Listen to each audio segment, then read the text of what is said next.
Hello, welcome to today's episode of the Group Therapy Podcast. Today we have filmmaker, the head honcho behind Dark Fortress Films, the man himself. I don't know what else you do. I know you do some other stuff, but Michael, Gary, Petersen, tell us about yourself, sir. Thank you very much, Paul, for having me on the show. I'm pretty much a jack of all trades. Being a dad never gets old, never gets tiring. But man, sometimes when you're trying to do the things that you need to do, it just gets in the way. But I can't be rude because they are just a blessing. Oh yeah, But my I'm kids are bad. Michael Petersen. I have been a filmmaker pretty much since I was 12 years old. I picked up my very first camera from the age of, I want to say 9. This goes back to when I was filming things on the old VHS Panasonic camcorder, if you remember those big Oh yeah. bulky things. And yep, I was doing the fade in with it and everything. You have to hold it down to, otherwise it's not going to be consistent. So I started off doing that. I made a handful of backyard shorts that no one will ever see, because it's just, most of them are embarrassing, and most of it is just like me filming stuff in like a wide, either in a wide angle or a weird close up. And most of the time they're not in focus, because that old VHS camcorder never could hold the focus. Nope. Only if you're like in a particular place, it'll like stay in focus, and then all of a sudden it just go Yep. constantly. But no, my love of movies started from a very young age. I'm pretty sure most of us can contest to this. When the parents or the babysitters can't, watch us or anything, we sit and we watch the old boob tube, and that's kind of where my obsession came from. And eventually, I decided to turn it into a career, because I kept on getting various ideas for pieces of cinema. It's like, I would like to see this. And that's how it all came to tuition. Cool. It's funny you talk about using those cameras. I was like, I have no clue. I did the same thing. I made movies when I was a kid, borrowed my friends' parents' camcorder, and we had the big one. The one's like that big. Like maybe that wide. You put it up on your shoulder, and you had to look through it like this. And we made what we thought was the greatest movies ever. And then you go back to watch them, and you're like, oh man, you can tell it's just a bunch of kids making a movie.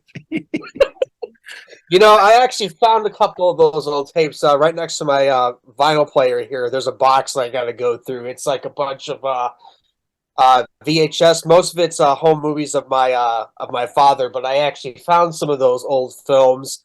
I've been contemplating if I should transfer them to digital and then maybe upload them to my YouTube channel, but some of them have copywritten music put to them, though, and you know how sickler YouTube has gotten over the years. And I know one of them is an old music video that has Ozzy Osbourne's "Diary of a Madman" with the music in the background. It's kind of a music video to that. That's my favorite Ozzy song, and I would love to share it. But looking at it from a technical standpoint, it's so bad, it's so choppy, but at the time I thought it was like the greatest thing ever.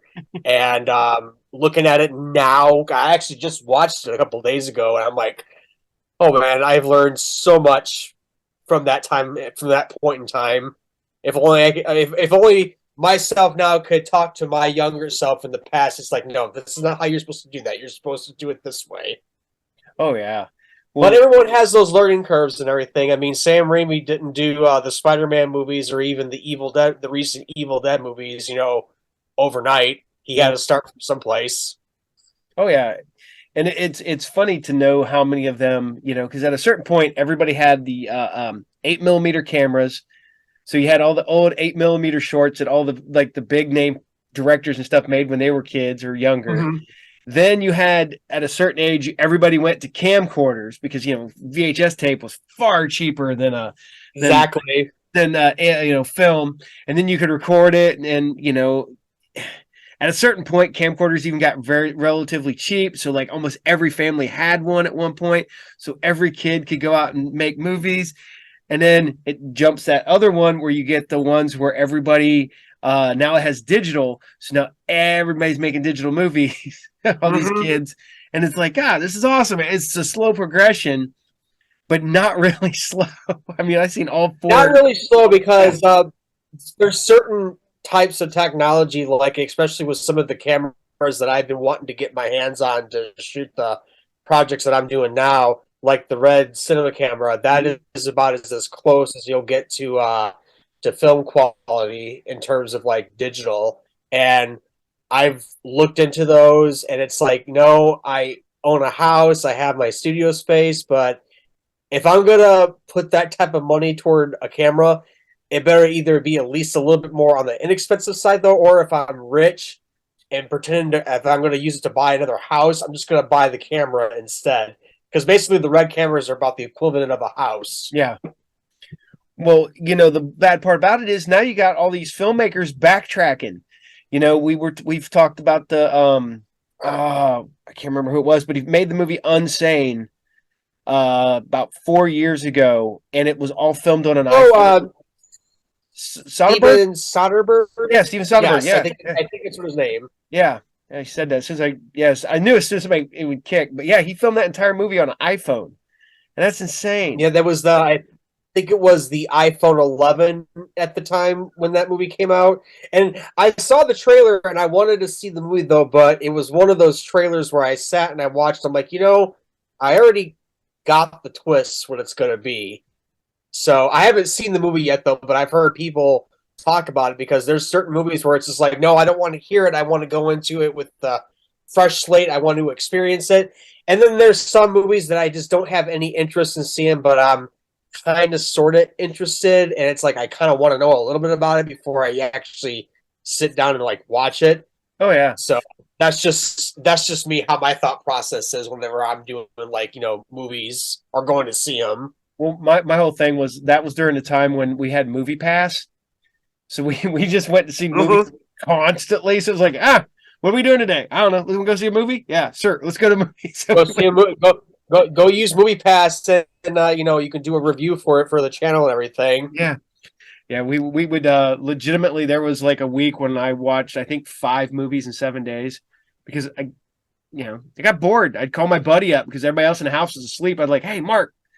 He's like, what? I was like, you want to go to the movie? Go to the late one. So he'd go like, yeah, let's go. So we'd just go to the theater because I'm like,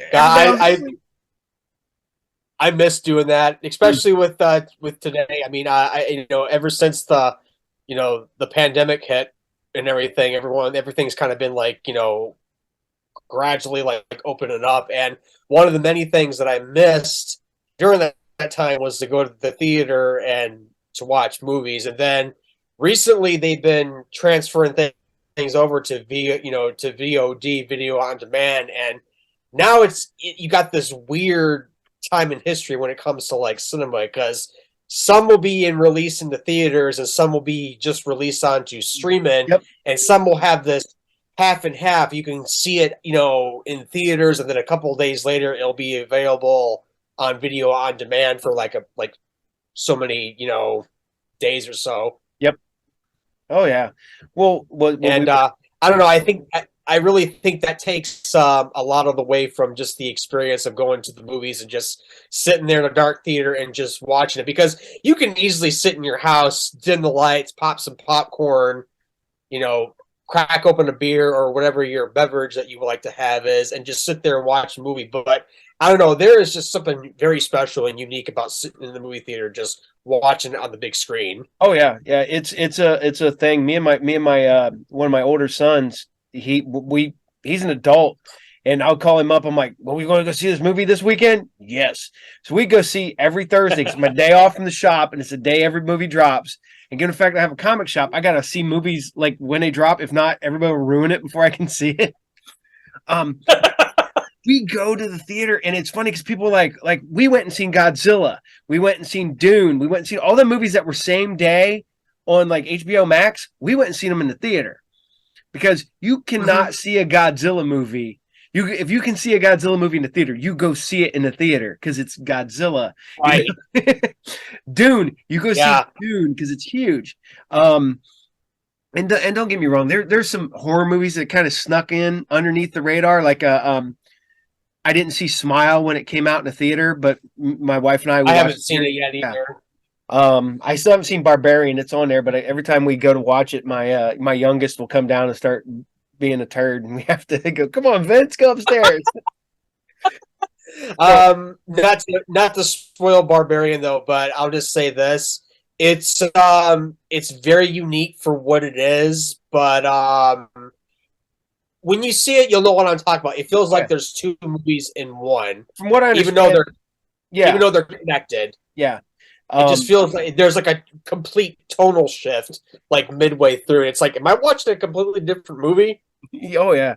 Well, the thing is that you live you're in Detroit, right?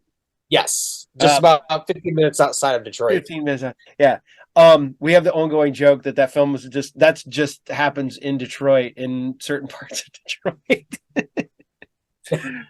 Well, there is some spots that I watching the movie that I do recognize. Actually, the one of their establishing shots is actually in the I guess one of the rundown areas of River Rouge. There's actually like a street, and like right down the street there is this. I'm not too sure if it's like a gas container or if it's an old water tower that's vacant, Mhm. but one of the scenes takes place near there, and it's like, I've driven through Detroit quite a few times. I've been on many shoots. I even worked down there for a couple of years, and it's like I know that location. I Nope. know that street. Or if it even was, if it, because I know some of it was shot in Detroit and some of it was shot in Los Angeles, Hmm. but if if it was all shot in Detroit, I would actually believe it because the areas they picked pretty much matches, the atmosphere of Oh what yeah. Detroit looks like in the middle of the night. You don't Oh want yeah. to be there. Oh. Well, what was funny was my my mother-in-law is from Detroit. I'm like she grew up on Military Avenue in Detroit, and we went up to the L Club up in Detroit to go see Perturbator play up there. And I'm sitting there going, man, these addresses sound familiar. And I'm like looking around, looking around. So I call my wife up when we get there because she didn't go with us. And I'm like, hey, we're here. And I was like, yeah, we're just down the street from Military. I was like, we're over on this street. And she goes, oh yeah, my mom lived over there. And I'm sitting there, I'm like, all right. So she's sitting there talking to her mom while I'm on the phone. And she goes, yeah, she goes, okay, you know where you're at? And I'm like, yeah, I'm at the corner of, and I can't remember what street it was. And she goes, okay, you see that school right there? And I went, yeah. And she goes, that's my high school. And I went, oh, well, shit. Okay, you know exactly where I'm at then. So yeah, that's where she grew up, was where that club was. And I'm like, holy crap, man, this is freaking great. Um, but Mhm. now all the family lives in over by Brighton. So Okay, yeah, yeah. that's about like a 20-minute drive from where I'm at, Oh depending on what the traffic is like. yeah. Well, the nice part Brighton's about not it, that far. well, technically, I have a cabin there. So we have a cabin on the lake. Nice. So if Yeah. we need to do like so if I need to do a Friday the 13th or a Evil Dead fan film, I should go up there to where Well, it's at. yeah, but it's not really that. That's not that secluded. It's kind of residential, but it is a cabin on the lake.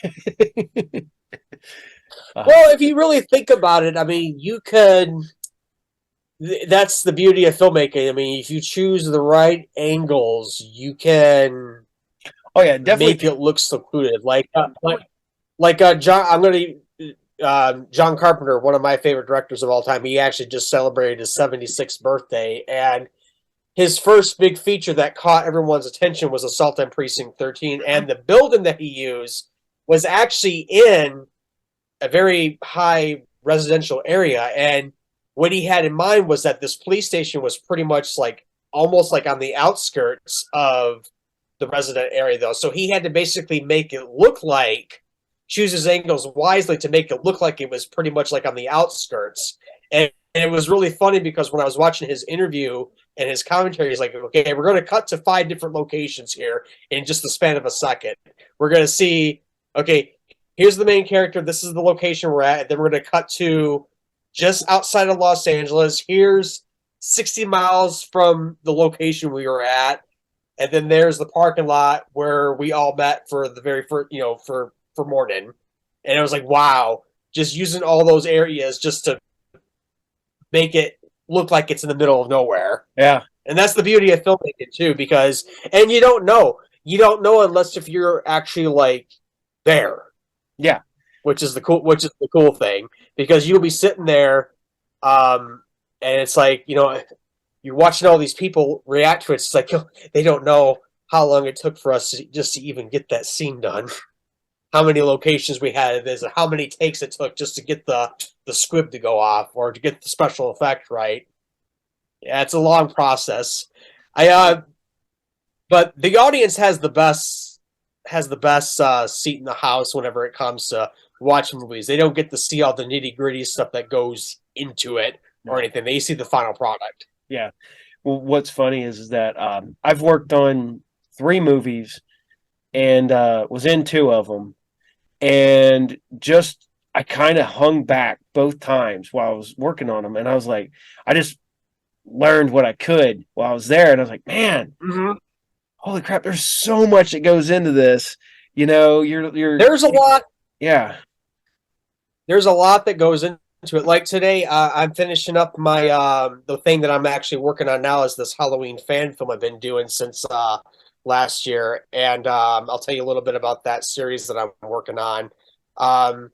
I just edited some of the insert shots that I did, and it took like 3 nights just to do those insert shots. And I basically had to recreate the lighting from 3 different days of shooting to make it look like it was all shot on the same day. And believe it or not, that takes a good while to get set up correctly, because you're using you have the old footage on a monitor, and you're looking at that for reference, and you're trying to tweak the lights here and there. It's like, okay, this little thing was right there. Because if there's anything I can't stand in any movie is continuity errors, especially if they're like very drastically known.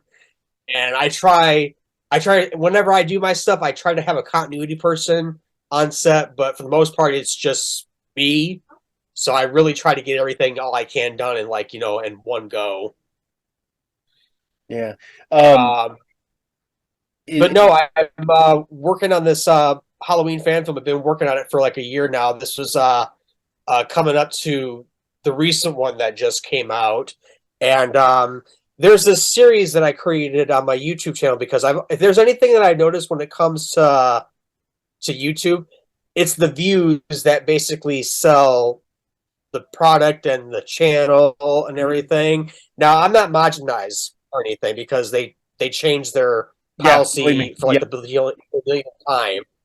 And you've been on this platform for quite some time. I started in 2011 when you could still get a little bit of revenue if you had the views. So I've noticed that, the original films, yes, they get views depending on who you are, though. But the one thing I do notice is that either fan films get the views, or it's footage from previous movies that's edited to make it seem like it's a legit release. Like I shared one the other day. You probably saw it on my Facebook page. Someone did one for The Legend of Zelda, and it looked legit up until I saw the footage from Lord of the Rings and Game of Thrones, and then I think the Golden Compass was thrown in there. Yep. I'm just like, yeah, this is a fan one. This is using existing footage. So the series that I created is called Official Unofficial, because it's official to a franchise, but at the same time, it's unofficial because I'm doing it as a fan project. So it's kind of a play on those 2 words. So a couple of years ago, I did it for Chapter 2. You've probably seen like my post online for that. I did one with it, and then the big one that I was trying to get ahead of was for this final Michael Myers movie, and that's the one that I was doing to kind of like gain more people to come to my channel, because when you're a YouTube creator / filmmaker, you're trying to get people to come and see your product and everything, either if it's just streaming reviews, or if you have original ideas, or if you have an idea for a skit and people think it's it's hilarious, or if it's like really interesting. Oh yeah. So, um, but also I'm a Halloween fan. I'm also a Halloween and Pennywise fanatic too. So it's kind of the reason why I did it though. And I also had like I was against from doing fan films, but after doing two of them, I'm like, this is actually. I mean, you're if you really think about yes, you're unofficially like tackling a franchise or a piece of material that exists already, but you're also putting your own footnote on it Oh and yeah. everything. You're kind of making it your own vision of what you want to see because I'm pretty sure you've done this before. Like the new, I'm just going to use like one of the new Star Wars movies that came Mhm. out. You wait for so long for something to come out, and then when they finally do, you get there. You can either be okay, that was better than I expected, or it's like, no, it's not what I was expecting at all. What I had in mind was a little bit more in depth and a little bit Yeah. more on par with what it was. So, no, I used to not look down at fan films because I can definitely see a lot of creativity, especially Oh yeah. from upcoming makers that that tackle it. I mean, heck, some of the best fan projects that I've seen has been ones either with a little bit of a budget or ones with no budget that actually knows exactly what they know how to do, what they know how to point the camera and just not make it look really amateurish. Because I see a ton of fan flicks that are very amateurish. And like Oh the yeah. last one I saw, uh, I bless the kid's heart. He was definitely trying. He was trying to do like a Hunger Games parody, Hmm. and it's like, oh, I mean, he was really proud of it. And it's like I kind of seen this before, especially in high school. But you can't laugh at the kid or anything. You can't put Oh them yeah. down because they're using what they have to work with. Oh yeah. Well, it also gets you experience because okay, Yes. you can look at different directors and stuff like that. Like I've been going back this last few weeks and just watching stuff, old stuff that I liked that I haven't watched in a while. And Mm-hmm. you watch how these people have grown. And some of them, I hate to say this, will backtrack. You'll see all this growth, and then all of a sudden you see this, and it comes back, and you're just like, did you forget something? Did you? But no matter what you make, no matter what you do, I think it's all learning, it's all moving forward, it's all bettering yourself and everything else like that. So, you know, Mm-hmm. yeah. I mean, I'll say, even though I have a bachelor's degree in film and television, Mm-hmm. but even with every shoot that I do, even if it's just like a little video blog for like the channel, there's something new that I learn Mm-hmm. every single day.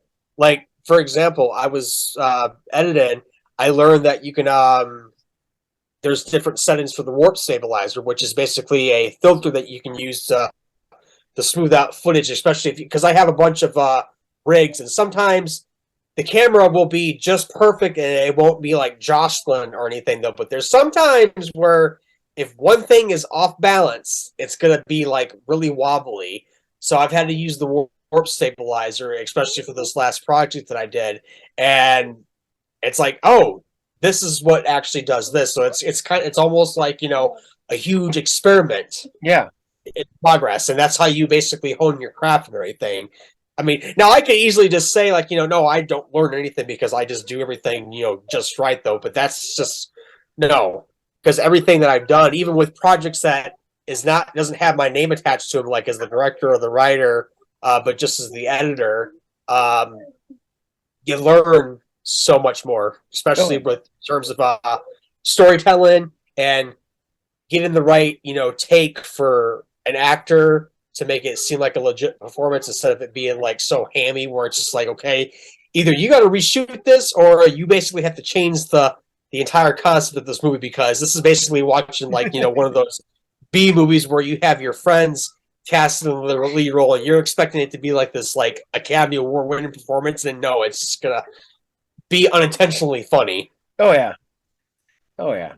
Well, you know. I do the three shows, and I work with this software, and I'm always learning every time I put something together, every time I film something, every time I go somewhere, there's that learning curve. And, you're right, you got to change it and go with the flow. I mean, I got crap for one interview I did because they're like, well, you need to. I was like, the guy answered all the questions before I had a chance to ask any of them. So he goes, well, you need to get better at asking questions. I'm like, I couldn't ask the questions. He was literally answering them before I could answer. So, and so okay, that's learning experience. So Mhm. so I kind of changed it, made it a little more funnier. I edited a couple things out where we got kind of serious. And that was, but we had a blast doing it. But people still complain because they're like, well, you need to ask better questions. I'm like, those were the questions I asked. I didn't even ask them. Right. So, And it's like I mean, you can have your formal. I mean, this is what you learn in when you're going to school for this. I mean, when you're doing like interview projects, you have your formal questions, and mhm. then sometimes they'll piggyback off into something else, and you'll either get something that that's unique or you interesting to this conversation, or it's something that's completely out there Yep. that it's like, you know what, take that out. Maybe later on in line, it's like, hey, if you like this interview, here's some of the material that we never used or anything. Because I don't know, I prefer like seeing the unedited stuff because you kind of see the thought process from both the interviewer and the interviewee. Well, that's when people ask, they're like, why are some of your interviews so long? I was like, because if I edited anything out of that conversation, it wouldn't make any sense. So even if I, Mm-hmm. okay, yeah, I might like if I hear my dog barking, I will go back there, I'll let the dog in, I'll edit that little tiny bit out. Or if something happens, or if Mm-hmm. my kid comes down the steps or whatever, I'll edit that out. But the Mm-hmm. conversations, I never edit. So your natural flow of conversation continues to flow. And Mm-hmm. if you delete, 2 minutes of a 10-minute conversation, it doesn't make any sense. So Right. yeah. But the cool thing is though is that when you have to make edits, there's always a cutting point. You just have to really sit there and like watch everything from beginning to end. And God, there's sometimes where I'm pretty sure you've experienced this too as an editor. You'll sit there, be looking at like maybe 2 hours of footage, and it's like, oh my God, I need to make that first cut, and then all of a sudden, boom, you hear a certain phrase, and then you go, okay, in, out, drag it, and then bring the next part in from the interview, and then either it'll either be seamless or it'll be just so jarring. It's like, no, I need a little bit more just to like build on the skeleton here. Oh yeah. Yep. Um, so I got to ask you this. Mm-hmm. This is where I get into actual questions. Um, Okay. so why did you decide to do Halloween recently? Well, like I said, when I did it, Mm-hmm.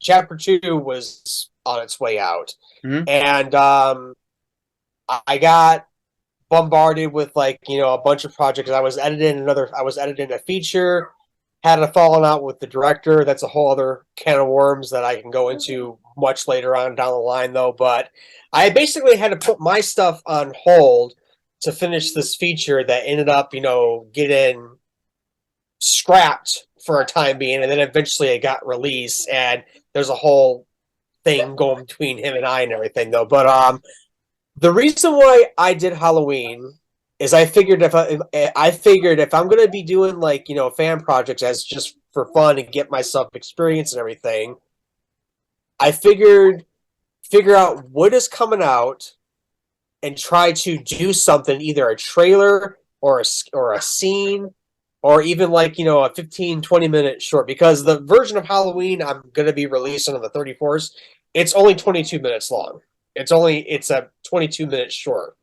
But it's kind of like what I was thinking ends was going to be, because when I came up with this scenario, it's like, okay, after I saw kills, I'm like, okay, I know what the next unofficial episode is going to be. It's going to be Halloween Ends, and this is what I have to work with. And the only thing I had to work with was that they said in an interview there was going to be a 4-year time jump in the next Halloween movie. I'm like, okay, that's all I needed, and I kind of just went with that.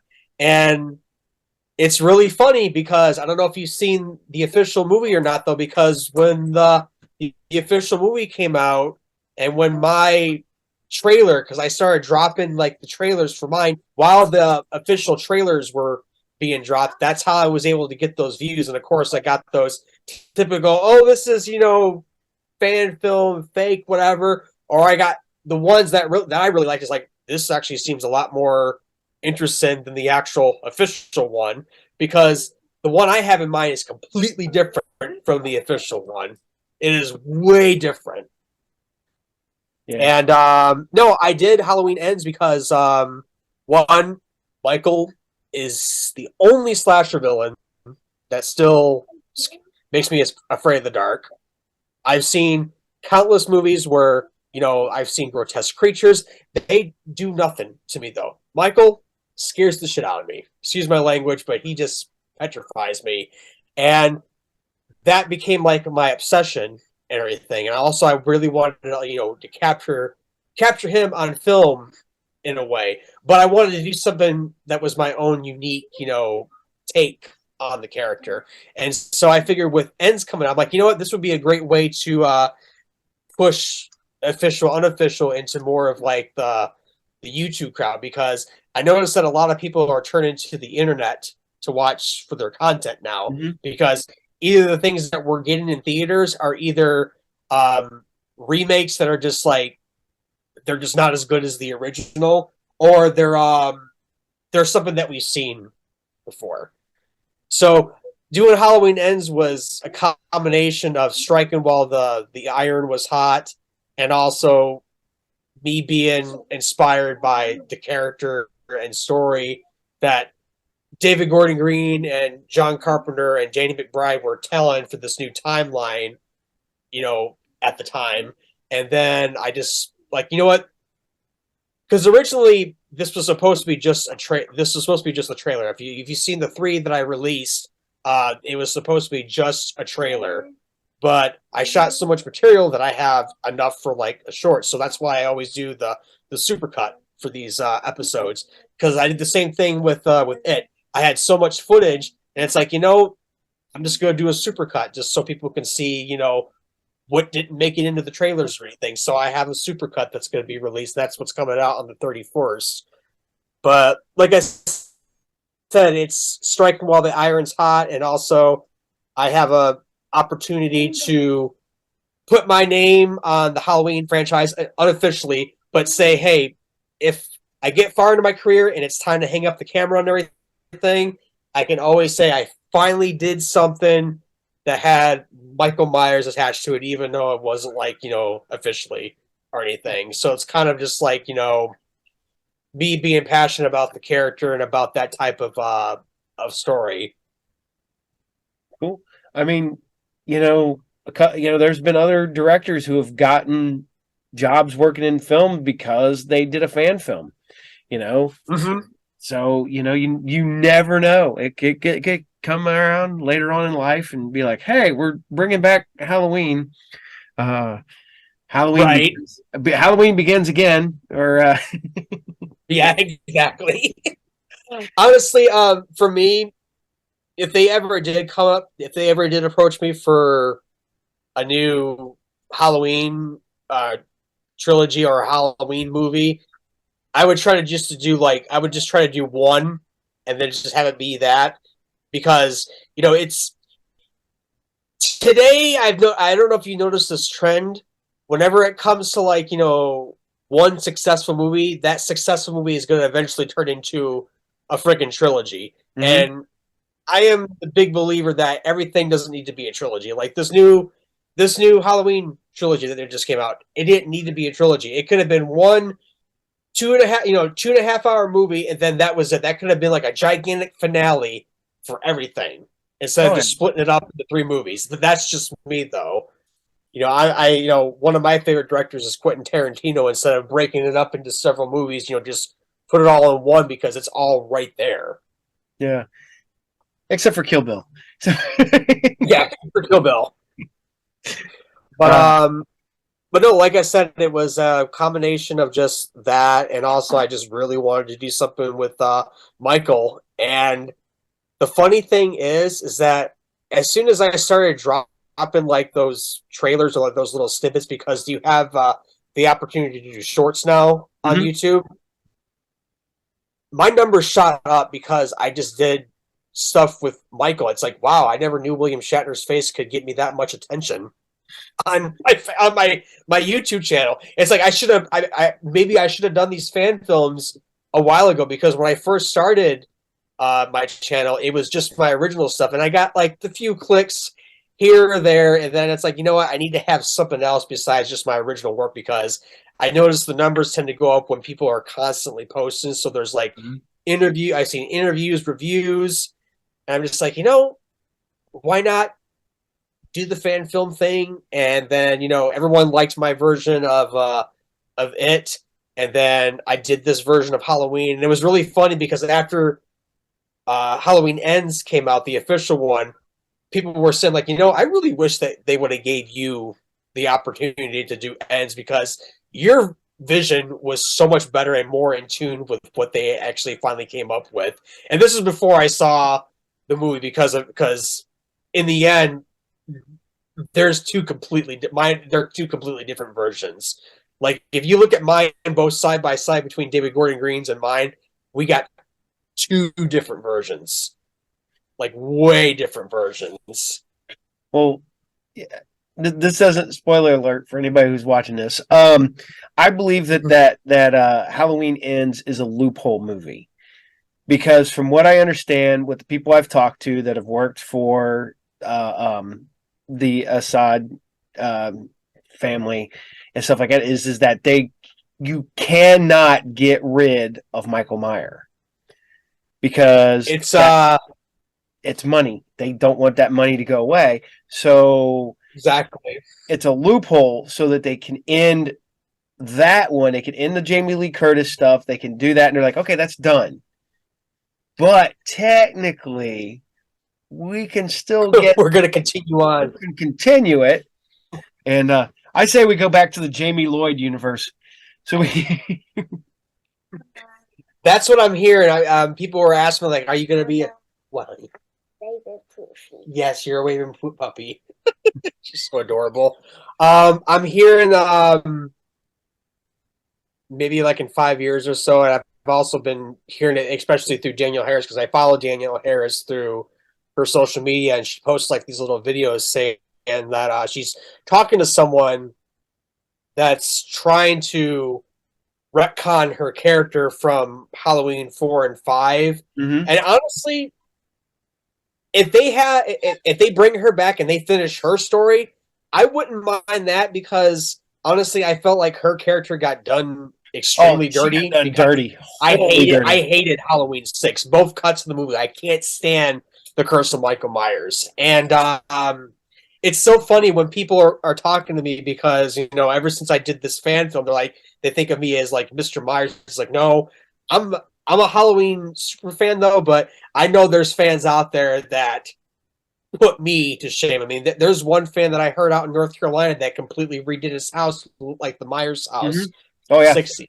yep. And it's like those guys I got nothing on those That's guys. just way too much money and free time. And Exactly. no way, that dude he cannot be married, or he cannot have kids, or he just has a stupid good job that just I can't spend this much money. I'm going to make my house look like that. You know, Right. I'm not gonna lie. But If I was rich, the front of my house would look like Castle Grayskull. I'm pull up and be like, "Is if that I your had house?" Yeah. if I had the money, I would have the castle from Castlevania, Dracula's Oh castle. yeah. That's just what I would have. But each part of the castle would be dedicated to something to make sure that I have everything that I need. But no, going back to you were talking about it being like a loophole, and without spoiling it or anything, I don't know if we're allowed to go into spoilers or anything Yeah, for the. I always just tell them, spoiler alert, we're going to talk about a movie that came out how many months Okay. ago? Well, have you seen Ends? Yeah, that's on opening night. Okay. Yeah. Okay. Well, I'll just say this because I'm pretty sure people are curious if they are. Because it really depends on who you talk to, especially because when I first did it, I got like a lot of praise from the Halloween community or anything. They're like, "Oh, this is great! This should be the version that should be in theaters, or this should be be turned into something." And that makes me feel so great because it's like I do put a lot of effort into this. I mean, everything that I've done since the very beginning, I put a lot of effort into it. I mean, heck, I've been working on this thing for a year now, and it's coming near the end because I'm getting ready to do my next project. But and of course, you have the one fans that are just like, oh, it's a fan film. It's like fan films are never good, and I think that's a big crock of crap because there's some fan films that I've seen that are way better than the official Oh yeah, movies. definitely. There's some beautiful fan films out there. I remember when the fan films started hitting, like the late '90s. Mm-hmm. Because I was in the convention circuit at the time, and we'd start. Them guys started the tape guys, the guys that would do the bootleg tapes. Will go. Have you Mm-hmm. seen? Have you seen? The Grayson, which was the Robin short film, or have you seen the Batman one that Dead End, or have you seen this Love that one. yeah, and hell, that got that guy a If I job. remember, You know, I was gonna say if I remember correctly, Dead End was the one where Batman's fighting the Joker, and then all of a sudden the alien pops out of Alien the nowhere, and Predators show up. Yep, he starts to fight the alien and the Predator. yep, and I I remember when I saw that, I was in Los Angeles. This was in 2004. This was after I graduated high school. I went to California, Universal Studios for my graduation gift. I went to a big comic shop that was out there, and I think the filmmaker that did that movie, I think he was either working at the comic shop. I'm not too sure. This was so long. This was many many years ago. I'm surprised I remember this far. But I think I actually met the director and he was showing it though, and I just sit there just being like, in awe. I'm just like, man. I mean, that actually looks like a legit Batman costume, and that yeah, looks like a legit Predator costume too. And it was a great little fan flick, and I actually really enjoyed it. oh yeah.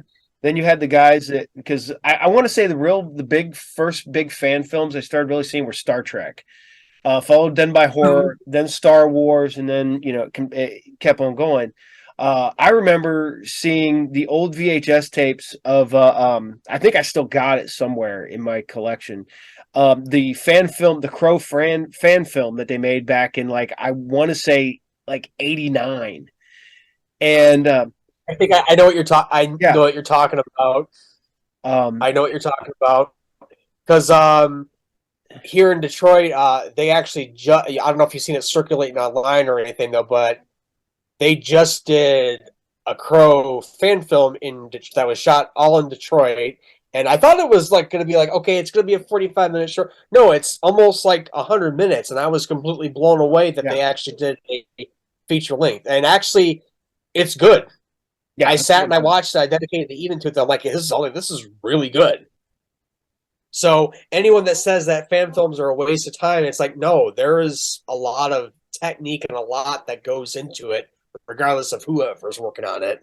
Whatever furthers the craft, because that teaches the director more, that teaches the actors more, that teaches the people who edit it more.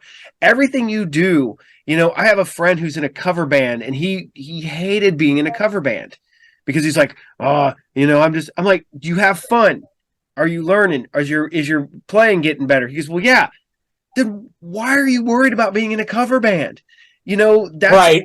that's what I equate fan films to. Is it's a cover band for filmmakers, and you're taking a franchise that you like and putting your stamp on it, even if it is a fan film. So hmm And you're getting the experience too, yeah, because there's some things that I've always wanted to achieve in terms of like shot wise or just scene wise.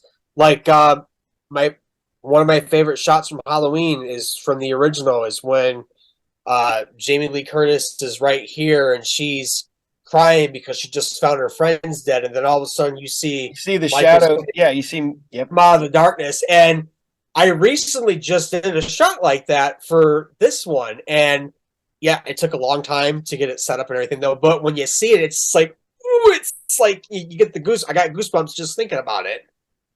And but yeah, Yeah. I see it as a huge stepping stone, and you never know where it's going to lead to. Well, I've occasionally I have it partially written. I wrote essentially a script for a Halloween movie, and it's nothing to do with any of the previous Halloween stuff like that. It's basically, I'll tell people about it. I don't care, but Mm-hmm. the whole point of it is that at a certain point, people start moving away from Haddonfield, and Haddonfield becomes super low income because the only people that can, because people can go buy houses there super cheap because, no one wants to live in Haddonfield when this killer No one shows up wants to every live there. year. Yeah. So basically, it was this whole thing I did because when I started writing it, I wasn't at the best point, kind of poor, I've been poor, Mm-hmm. um, and everything. And I'm like, I think we have all had at some point. yeah. And I'm like, if somebody came up to you and goes, you can have this beautiful, big, nice house for $10,000, you'd be like, yeah, what's wrong with it? Nothing. The town Right. is got a serial killer in it. And you're like, but he shows up like every 10 years. And you'd be like, what? But I can get this house, First, right? But how many people die every 10 years? Like 8 people? I mean, this town's got like 35,000. I like my odds. That's just where you go with it. Dude, I'm not going to lie. If somebody came up to me and goes, you can have this 3-story house, $10,000 cash, you can buy it outright, no taxes, no nothing. Everything's dirt cheap. mm-hmm. Everybody who lives there is going to be, kind of lower budget. So, food's going to be cheap. Everything's going to be cheap. There's a nasty element that's in this town. You'd be like, whatever. Right. I got crackheads that live down the street. Whatever. But So basically, this was like a low income Haddonfield, like sometime in the future, yeah, and obviously Michael hasn't been caught yet. no, He's still running amok, and I went with the whole supernatural, um, um, Michael, because I'm like, he would be like 75 years old. I'm like, I was like, okay. he'd be an old ass man, but I just have him being this like kind of force of nature. He just is what and it gets away from the whole elements where he has to kill his sister or his family members. It's just he Mm-hmm. is there. It's their curse. I mean, they have the curse of Michael Myers, but it's part of this town. This whole area is that this thing is there and it exists Mm-hmm. and it will continue to exist, but it just shows up every 10 years or so, kills like 8-10 people and then disappears again. And I had it so that people were, there was always these people like trying to find him, trying to figure out where he goes. And but it was all about people just being on the cusp. So it was kind of a commentary on being poor and what you kind of go through being poor, the kind of the bullshit. And Mm-hmm. to try to make your life better, you have to go through a lot of bullshit to make your life better. And that was what I was kind of, I know I got kind Kind of of, preachy. kind of. No, I like the concept. It kind of sounds like what I'm pretty sure you probably read what John had in mind for his original version of four, because Michael was presumed dead. He died at the hospital. This is back when they were doing the original sequels. Yeah. Michael died at the end of two, Mhm. and then they did three, which is the anthology approach, and that failed. Then they brought him back, and apparently John's original script was that it's going to be Michael though, but Michael's more like like you said, an entity. He's a Yeah. ghost and everything. And apparently there was going to be a death in Haddonfield, and it was going to cause like panic and everything, like oh my god, he's back and etc. But at the stroke of midnight, the entity disappears. He disappears, and then you don't see him until the next Halloween or whatever. They never gave John the chance to do that or anything because they actually wanted to do the same movie over and over and over again, and that's kind of the reason why I had so much of a problem with the sequels. Well, it's better than the one. I found it online. I don't know if you can still find it. I know there's. I think there's a book, and it's all the unmade Halloween scripts or the Yeah, and it's part of there's if I'm correct, there's this YouTuber that focuses on the Halloween and the Scream franchises. I think his name is the YouTube channel is Beyond the Mask, and he has like a playlist that's dedicated to like all these unfinished scripts for Halloween. And the one I just mentioned was the one that I just told you that yeah. John, this was like 10 years later after the events of 78 happened. Michael's dead. Then all of a sudden someone drops dead, just before Halloween, and everyone's like, freaking out, thinking that, Michael survived the fire, everything's in chaos. And then it turns out it's actually Michael, but it's not him living. It's more like his ghost, like an entity, like the town's negativity, to holding on to the past kind of like brought him back. Oh, and then at midnight, just like disappears. So it was like a very unique psychological, almost, supernatural. It was though, but they just didn't go with that. almost like a fog. Got the thing Exactly. Yeah. Well, exactly, which sounds interesting to me. The one I wanted to happen was to connect 3 and Halloween. So Halloween 3, the rumor was that you were going to find out that the masks that Michael wore were Silver Shamrock masks, and that connects him The to Silver Shamrock. But the one that I thought was batshit crazy that I want to see one day is the one that ends in the drive-in where he keeps killing people and he keets getting bigger. And so there's literally like a 12. That was the 12. That was the one that I was telling you about. There's like a 12. That was the one that I was telling you about. That was John's original vision, and apparently at the end of that, stroke of midnight, he disappears, he vanishes, because apparently there's like this like big finale at this drive-in. He's like, almost. I don't want to say the size of Godzilla because I'm like, okay, that sounds stupid. Just making him the size of Godzilla, but something happens and eventually they blow up the drive-in, and then when the smoke clears, he's gone, and then you hear the clock chime like at midnight, and it's like, oh, he wasn't even here to begin with. Everyone kind of just like went crazy. So I don't know. I just thought that was really interesting because you're not doing the same thing over and over and over again. I wanted something different. Reason, and this is the reason why I actually did like the official ends, because one, they gave me something different, but the thing is, even though they gave me something different, I still felt like that whole thing with the spoiler alert, Corey Cunningham character was I just felt like that whole bit was tacked on to make him the red herring, to keep the focus away from him, because they were building up this storyline like, okay, Michael's been gone for 4 years, which when I was given when I found out about there was a 4-year time gap, I'm like, okay, I know exactly what this is going to be about, and I came up with mine, and then saw the official one. I'm like, this is nowhere near what I had in mind. There's no Corey Cunningham character, I'll say that. If they wanted me to have him in there, I would have made him just like the one of Allison's friends. That's about it. I wouldn't make him the love interest or anything. To get too far away from this, I always thought that yet again, spoiler alert, if you haven't watched this movie, go watch it now and then come back and watch it, finish watching this.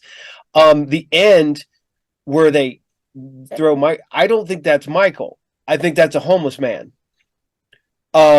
Because the one homeless man that tried to attack him, he goes, "I'm Michael Myers" and stuff like that. I think the Michael Myers spirit is possessing the people so that he can regain his strength, so that the person that they killed is not Michael. Michael Myers is still in the sewer. Huh. That's my theory. Is that that's not Huh. Michael Myers? And everybody's like, "Well, he's missing fingers and stuff like that." Michael's not stupid. He would have cut the fingers off of the guy and sent him out to be him while he keeps getting stronger. Because if you go back and watch, You know, I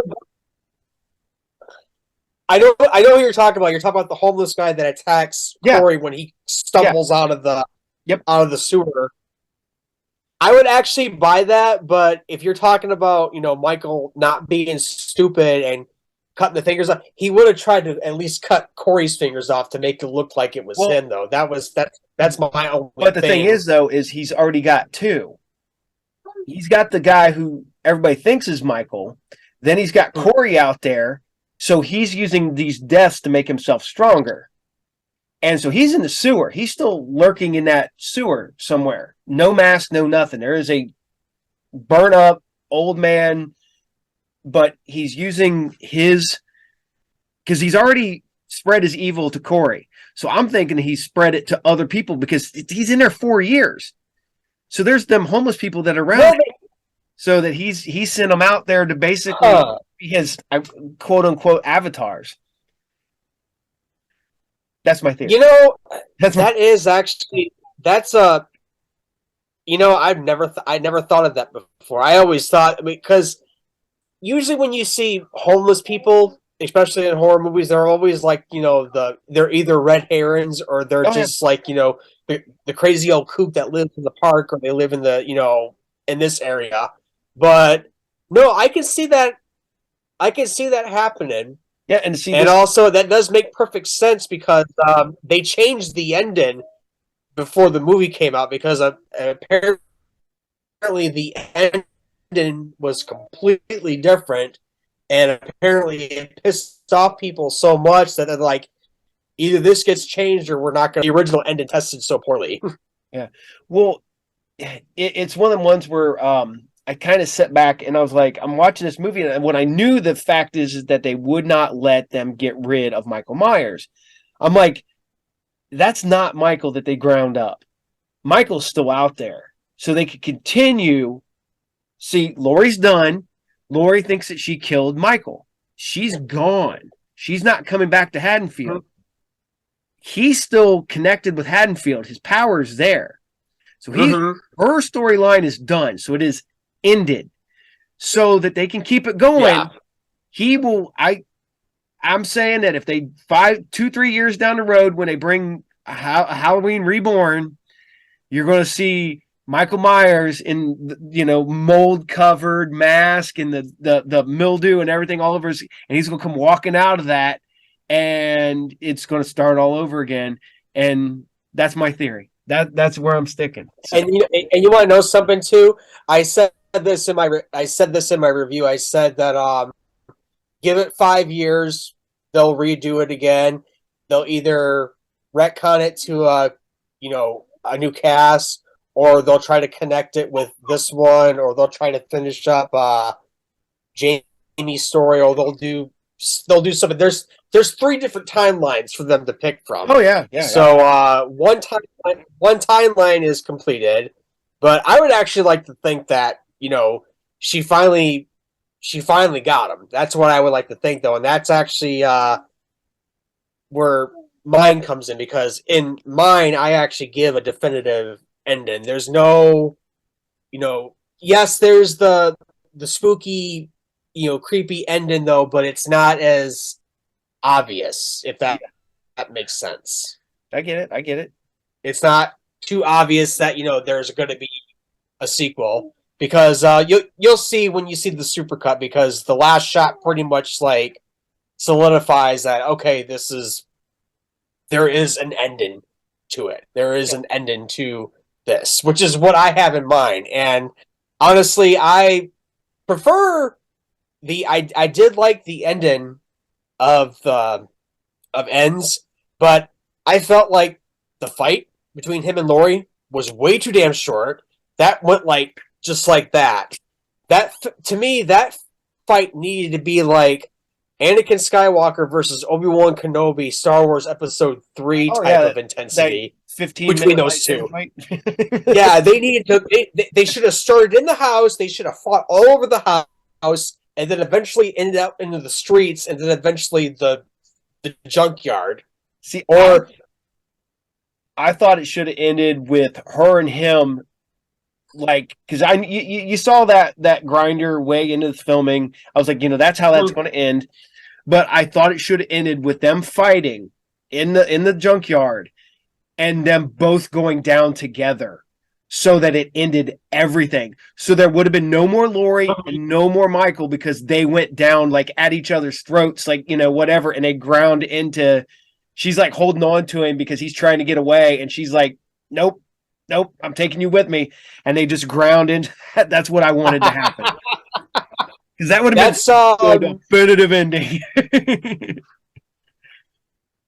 and that's what I said. I said that in my prediction video. I'm like, if they decide to kill them both, I would be happy with that, because one, Lori has peace, Michael's gone. Yep. The only thing that would have really pissed me off is that Michael would have won again, and they would have kept on going, even though they're gonna make more later on down the road. But I just wanted to see a definitive end. There's one thing I've always wanted to see in like a slasher movie, especially like modern slashers, is for them to have a definitive end. And the only definitive end that I've actually seen, even though it's an awful movie, is Freddy's Dead: The Final Nightmare. Because at the very end, she blows him up with the pipe bomb. She says Freddy's dead, and then that's it. There's no clue, no indication that he's still alive or anything. He's just dead. That's the end.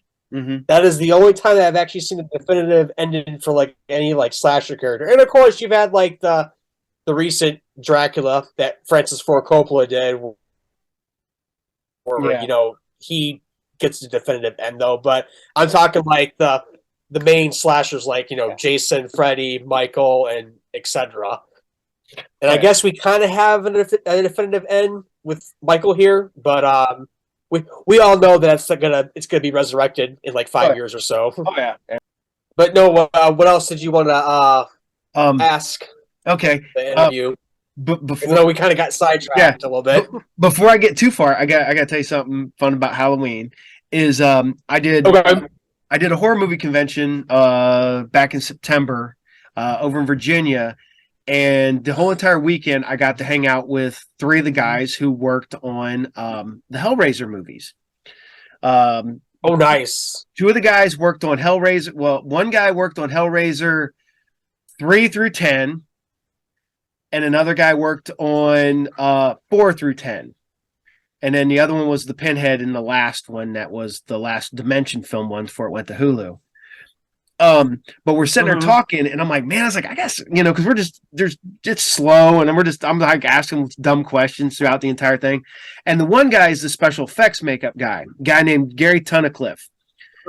A ton of movies and stuff like that. And he's like, I was like, you worked on the Halloween movies, and I was like, and you worked on Hellraiser. I was like, can I ask you how close the Hellraiser Halloween crossover movie was? He goes, it wasn't. He goes, all them like, oh, this was going to happen. He goes, no, it wasn't. Never going to happen. Never in a million years.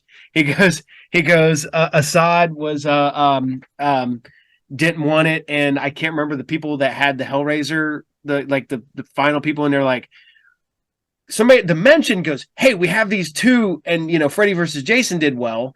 So somebody at Dimension goes, we have these two. And then the people who had the rights, and like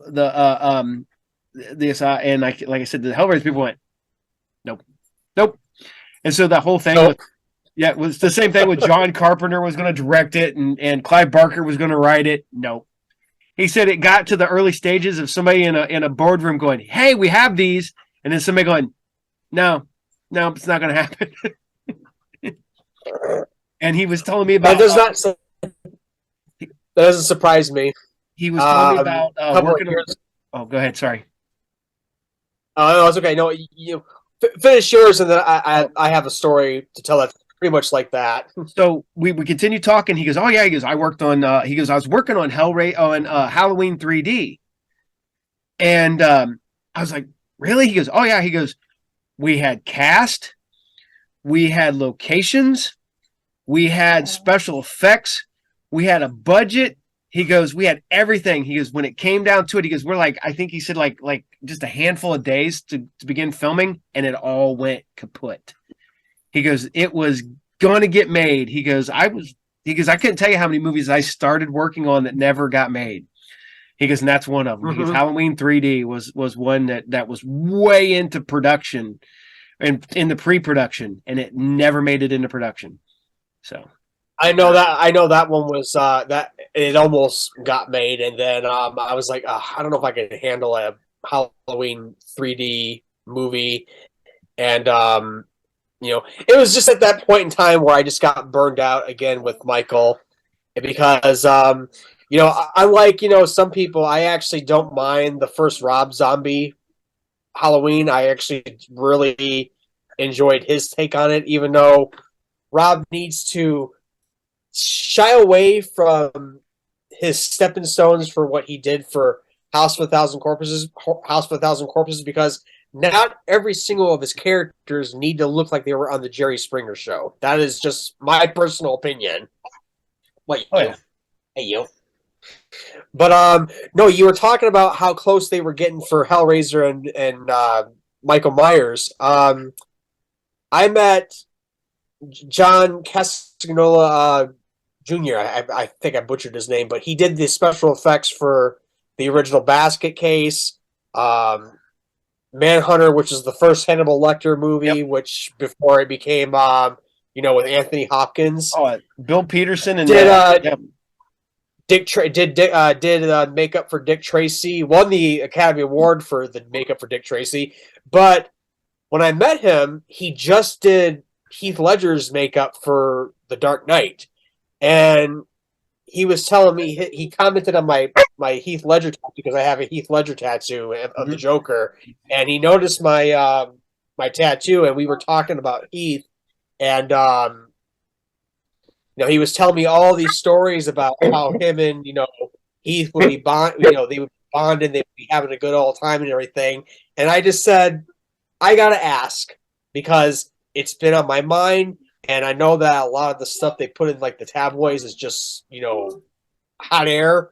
I'm like, did Heath lose his mind while on set? And he says, no, that was all BS. The only time that Heath got dark was because he was dealing with a divorce at the time. But other than that, he was in good spirits. He was talking about his kid, and then of course when he had to be the Joker, he had to turn on that darkness again. Oh yeah. The only time he got dark was when he had to deal with the divorce procedures and everything. Oh yeah. Though, but him going crazy on set, him making everyone uncomfortable. No, that was all BS. So that was just funny that you just mentioned that about Hellraiser and Halloween. It's like, oh, I heard story from the inside that something like that, and no, it wasn't true. Oh yeah. Okay, edit. All right. So I have to ask you the hard hitting questions now. Okay. Sure. Okay. Other than Halloween, what other franchise would you like to work in? Oh boy. It doesn't have to be horror. It can be whatever. Anything. Mm-hmm. Well, as much as I love horror, that's not only the thing I really like to focus on. When it comes to franchises, there's a couple of them that come to mind, and one, I have a very strong vision for the Resident Evil series. I would love to do an actual adaptation that is based on the atmosphere of the games, but have actual good actors, just to put it lightly, because the other actors in the other movies were just awful. I didn't mind the Welcome to Raccoon City I enjoyed because that. That one actually felt more in tone with like Resident Evil though, Yep. but the fact that they tried to cram 1 and 2 into just an under 2 hour movie just didn't make sense to me. I mean, I did like the fact that both events were going on at the same time though, but if you are a nerd like I am with the Resident Evil franchise, one takes place in September, two takes place, like a month and a half later.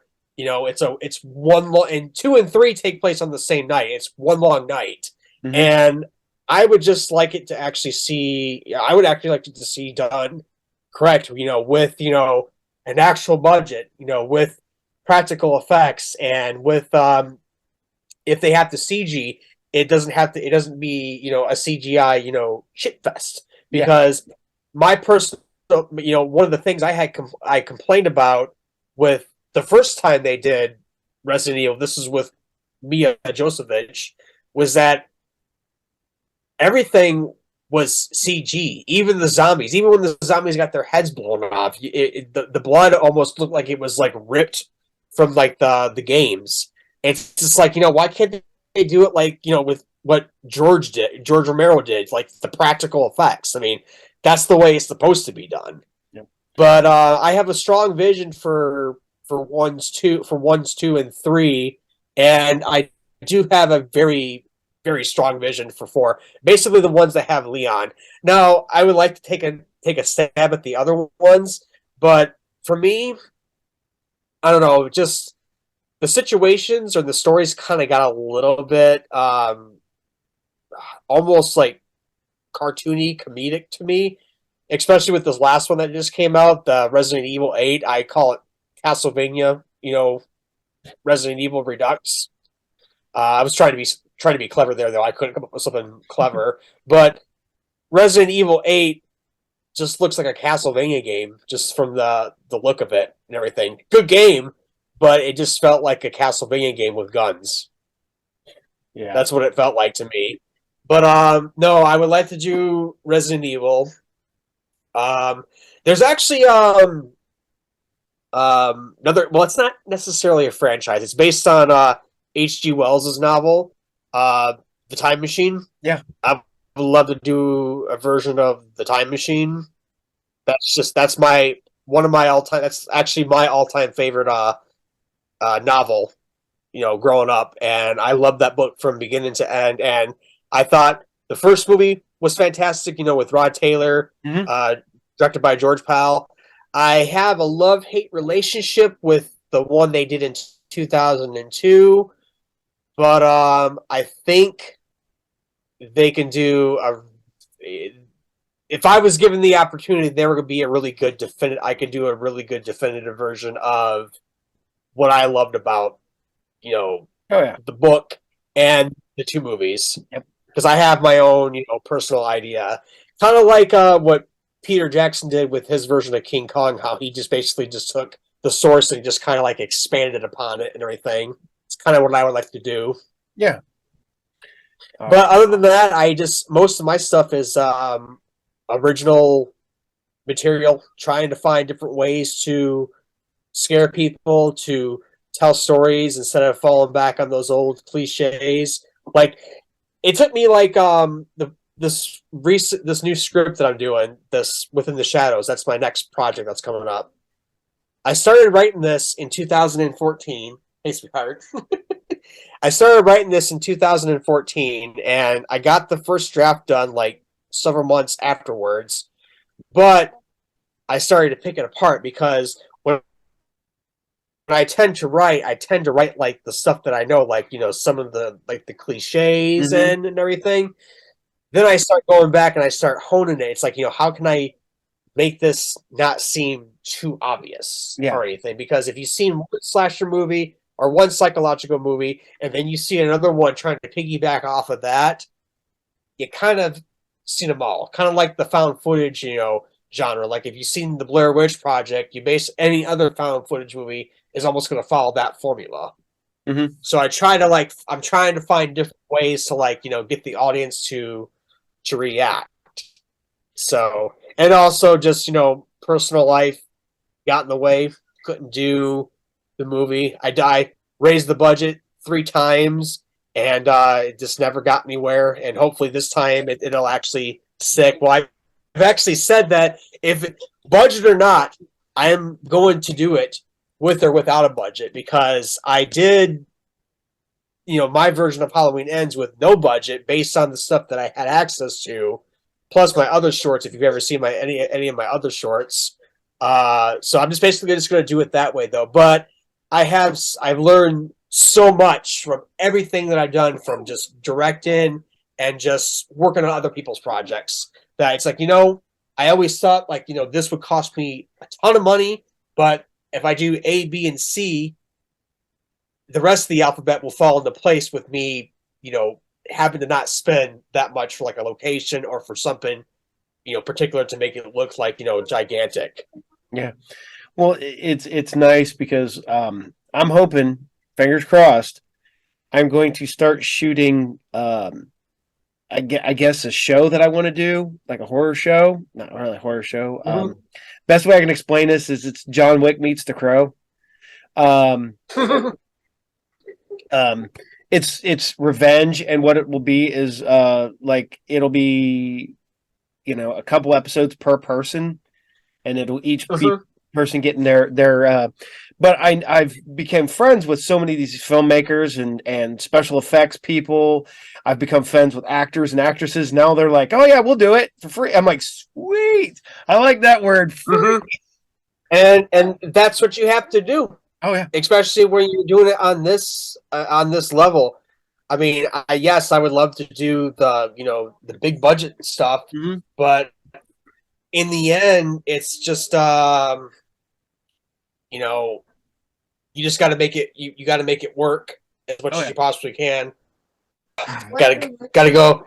Yep. Mind if we take another breather real quick? I gotta go play dad real quick. Well, why don't we go ahead and end it today? Because I gotta go. Okay. I ain't ate dinner yet. Um, so we'll come back. We'll have Okay. part 2 down the road. How about we do that? And then maybe my internet. That sounds fantastic with me. So, all right. Well, Yeah, you're starting to like lag up here. yeah. But well, I thank you for coming on. We'll have you back maybe in a couple weeks, Nope. and we'll talk more about making movies and all that fun stuff. So you take care, sir, and have fun playing with them kids. Oh yeah, you can see my daughter's just being ridiculous right now. Oh, that's what they're there for, and that's the best thing ever. The more ridiculous they are, the more fun they are. I love my kids to death, man. They were goofy as hell when they were little. So, Oh, I love them. Yeah, especially this one. all right, man. You have a good night. All right, Paul. Well, you have a wonderful night. Thank you so much. I can't wait to see part 1, and then let me know when we can do part 2. Okay. Cool. I'm gonna work on this. I'm gonna eat, and then I'm gonna work on this, and hopefully I'll have it up by tomorrow afternoon. Okay. Okay. Sounds great. Just shoot me a message. Let me know. Okay. I will, man. Take care, man. See you, everyone. See ya. Bye. Bye bye.